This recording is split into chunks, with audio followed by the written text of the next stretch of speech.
মৰমৰ ছাত্ৰ-ছাত্ৰীসকল, মোৰ ইউটিউব চেনেললৈ তোমালোকক আজি পুনৰবাৰ স্বাগতম। আজি তোমালোকৰ বাবে অষ্টম শ্ৰেণীৰ অসমীয়াৰ অধ্যায় নম্বৰ 4 জাগা জননীৰ সন্তান নামৰ পাঠটোৰ সকলো পাঠভিত্তিক প্ৰশ্ন উত্তৰ তোমালোকৰ বাবে লৈ আহিছোঁ। মৰমৰ ছাত্ৰ-ছাত্ৰীসকল, ভিডিঅ'টো স্কিপ নকৰাকৈ লাষ্টলৈকে চাই থাকিব। পাঠভিত্তিক ক্ৰিয়াকলাপ অৰ্থাৎ অনুশীলনীত 1 নম্বৰত দিছে গীত সুৰ লগাই গোৱা। এইটো তোমালোকে নিজে ভালদৰে সুৰ লগাই গাবা। 2 নম্বৰত দিছে গীতটো ভালদৰে পঢ়া আৰু বুজি ল'বা। এইটো তোমালোকে ভালদৰে পঢ়িবা আৰু বুজি ল'বা। 3 নম্বৰত দিছে উত্তৰ দিয়া। ইয়াৰ ক নম্বৰ কুৱেশ্যনটো হৈছে কবিয়ে কাক জাগি উঠিবলৈ কৈছে। ইয়াৰ উত্তৰত হ'ব কবিয়ে দেশমাতৃৰ সন্তানসকলক জাগি উঠিবলৈ কৈছে। কবিয়ে নিজৰ দেশমাতৃৰ সন্তানক জাগি উঠিবলৈ কৈছে। খ নম্বৰ কুৱেশ্যনত দিয়া আছে দুৰ্জয় অভিযান বুলি কাক কি বুজাইছে। দুৰ্জন অভিযান বুলি কি বুজাইছে। ইয়াৰ উত্তৰত হ'ব মৃত্যুক জয় কৰি দেশৰ গৌৰৱ অক্ষুণ্ণ ৰখাকেই দুৰ্জয় অভিযান বুলি কৈছে। গ নম্বৰ কুৱেশ্যনত দিয়া আছে দুৰ্জয় অভিযানেৰে কি কৰিবলৈ কৈছে। ইয়াৰ উত্তৰত হ'ব দুৰ্জয় অভিযানেৰে মৃত্যুক গছকি দেশমাতৃৰ জয় জিনি আনিবলৈ কৈছে। দুৰ্জয় অভিযানেৰে মৃত্যুক গছকি দেশমাতৃৰ জয় জিনি আনিবলৈ কৈছে। খ নম্বৰ কুৱেশ্যনত দিয়া আছে জননীৰ সন্তানক কিহে দুৰ্বল কৰাৰ কথা কৈছে। ইয়াৰ উত্তৰত হ'ব কৰ্মহীনতা আৰু কাপুৰুষতাই জননীৰ সন্তানক দুৰ্বল কৰাৰ কথা কৈছে। 9 নম্বৰ কুৱেশ্যনত দিয়া আছে তথাপিও নাই ভয় বুলি কিয় কৈছে। ইয়াৰ উত্তৰত হ'ব দেশৰ প্ৰতি থকা গভীৰ দায়িত্ববোধ আৰু ভালপোৱাৰ আগত কৰ্মহীনতা কাপুৰুষতা আদি তেনেই তুচ্ছ হৈ যায়। সেয়ে কবিয়ে স্বদেশ প্ৰেমীসকলক তথাপিও নাই ভয় বুলি কৈছে। 14 নম্বৰ কুৱেশ্যনত দিয়া আছে কাৰ ভয় নিনাদত শত্ৰু কম্পন বুলি উল্লেখ কৰিছে। ইয়াৰ উত্তৰত হ'ব স্বদেশ প্ৰেমী জোৱানসকলৰ জয় নিনাদত শত্ৰু কম্পমান বুলি উল্লেখ কৰিছে। তৃতীয় 6 নম্বৰ কুৱেশ্যনত দিয়া আছে আপোন পাহৰা বীৰক কি বুলি আখ্যা দিছে। ইয়াৰ উত্তৰ হ'ব আপোন পাহৰা বীৰক দ্ৰোষ্ময় বীৰ অজেয় নৱজোৱান বুলি আখ্যা দিছে। 4 নম্বৰ কুৱেশ্যনত দিয়া আছে গীতৰ বুজি নোপোৱা শব্দবোৰৰ অৰ্থসম্ভাৰ আৰু অভিধান চাই জানি লোৱা। এইটো তোমালোকে নিজে নিজে জানি ল'বা। 5 নম্বৰত দিয়া আছে জাগা জননীৰ সন্তান গীতৰ মূল ভাৱ লিখা। ইয়াৰ উত্তৰত হ'ব ৰূপকোঁৱৰ জ্যোতিপ্ৰসাদ আগৰৱালাদেৱে ৰচনা কৰা জাগা জননী সন্তান গীতটো এটা দেশপ্ৰেমমূলক গীত।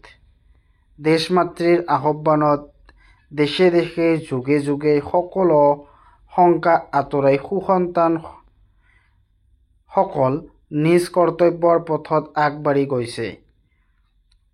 স্বদেশ স্বজাতিৰ উন্নতিৰ অভিযানত কৰ্মহীনতা অথবা কাপুৰুষতাৰ কোনো স্থান নাই। দেশৰ প্ৰতি থকা অপৰিসীম ভালপোৱাই মানুহক শক্তিশালী কৰি তোলে, জগাই তোলে অন্তৰৰ সাহসী সত্তাক।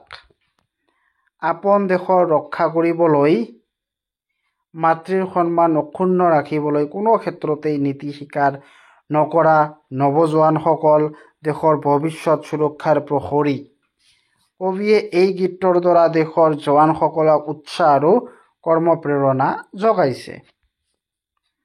খ নম্বৰত দিছে ভাষা অধ্যয়ন। ইয়াত 6 নম্বৰ কুৱেশ্যনত দিছে বাক্য ৰচনা কৰা। শক্তিমান শাৰীৰিক আৰু মানসিকভাৱে শক্তিমান হ'লেহে মানুহে সফলতা অৰ্জন কৰিব পাৰে। তাৰপিছত কাপুৰুষ লোকেই নিজৰ মান ৰক্ষা কৰিব নোৱাৰে। তাৰপিছত নিনাদ বিজয় পক্ষৰ জয়ৰ নিনাদ শত্ৰুপক্ষ কম্পিত হৈ পৰিছিল। অজেয় দেশমাতৃৰ ৰক্ষাৰ বাবেই যুদ্ধ কৰা প্ৰতিজন জোৱানেই একোজন অজেয় বীৰ। অভিযান লাচিতে নৰিয়াগাৰেও মোগলৰ বিৰুদ্ধে যুদ্ধৰ অভিযান চলাইছিল।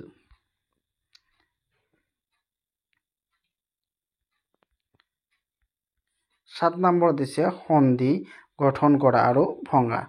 যেনেদৰে দিছে দেৱ যোগ অসুৰ দেৱাসুৰ।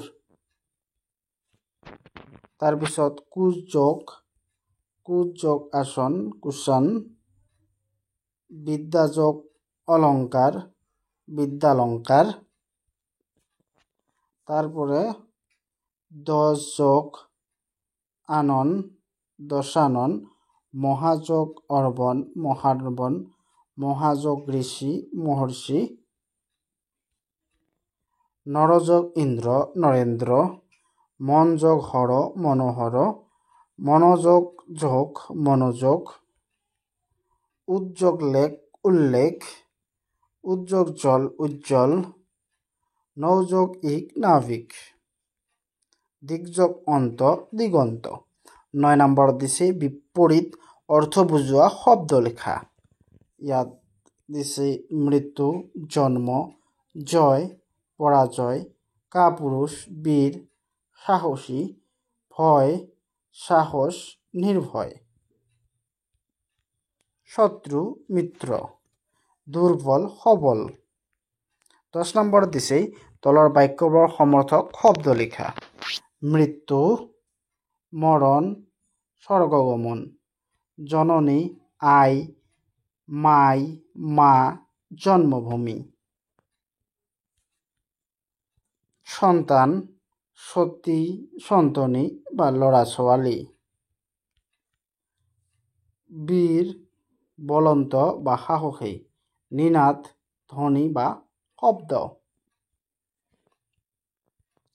11 নম্বৰ দিছে এটা শব্দত প্ৰকাশ কৰা। সাহস নথকা মানুহ কাপুৰুষ বা ভীৰু। খ জাকৈৰে মাছ ধৰা মানুহ জাকৈয়া। গ যাৰ শক্তি আছে শক্তিমান। খ যাক জিনিব নোৱাৰি দুৰ্জেয়। 12 নম্বৰত দিছে তলত দিয়া বিশেষ্য পদবোৰক বিশেষণ লৈ পৰিৱৰ্তন কৰা। মান মানি। দুৰ্বলতা ইয়াৰ বিশেষ্য পদ দুৰ্বল। দৰ্শন ইয়াৰ বিশেষ্য পদ হ'ল দাৰ্শনিক।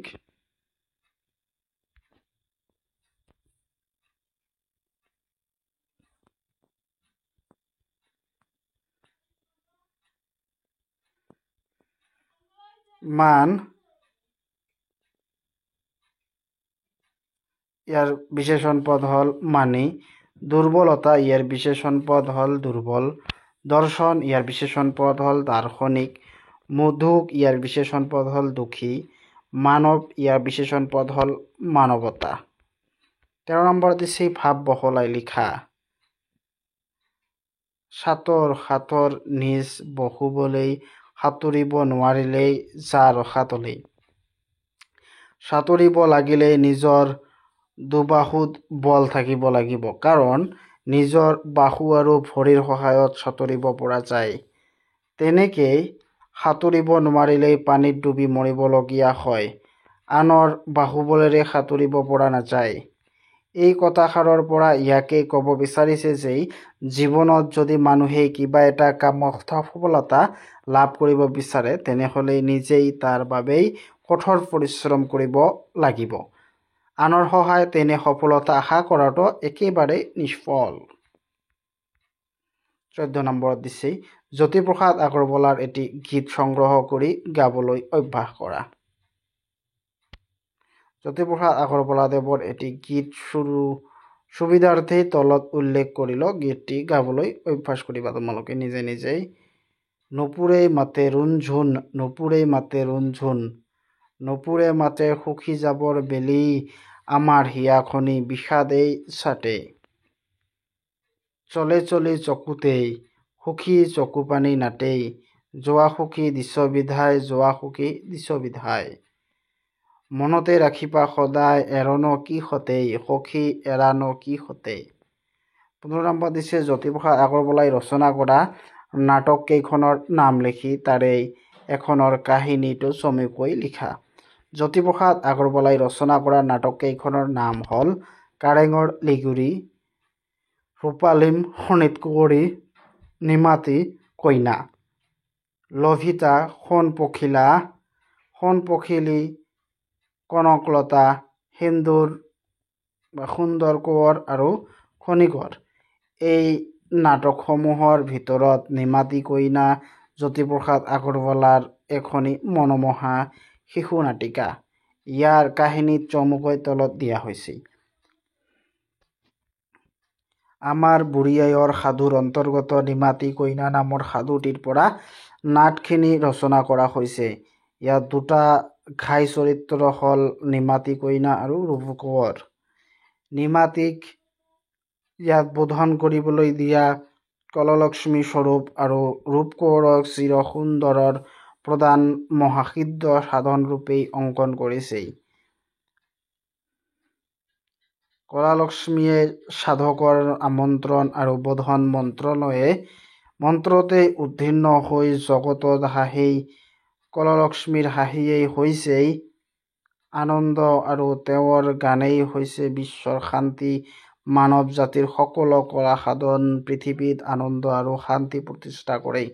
মানুহৰ সত্যতাৰ অধিষ্ঠ হৈছে লক্ষ্মীপুৰে পৃথিৱীত। আজি সকলোৱে নানা কলা সাধনাৰ এই কলালক্ষ্মীৰ হাঁহি আৰু গান উলিয়াব পৰা নাই। চিৰসেন্দুৰ একান্ত সেৱক ৰূপ কোঁৱৰৰ হাতত পৃথিৱীত ভাৰ পৰিলে সেই পৃথিৱীত সুন্দৰৰ ৰাজ্য স্থাপন হ'ব। নিমাতী কইনা অৰ্থাৎ কলালক্ষ্মী মুখৰ মাতৃয়ে মাত ফুটিব, মুখত হাঁহি বিৰিঙাব আৰু আনন্দৰ গীত বাজি উঠিব। এয়াই থুলমূল নিমাতী কইনা বা ৰূপ কোঁৱৰ নামৰ শিশু নাটিকাৰ বিশেষ কাহিনী।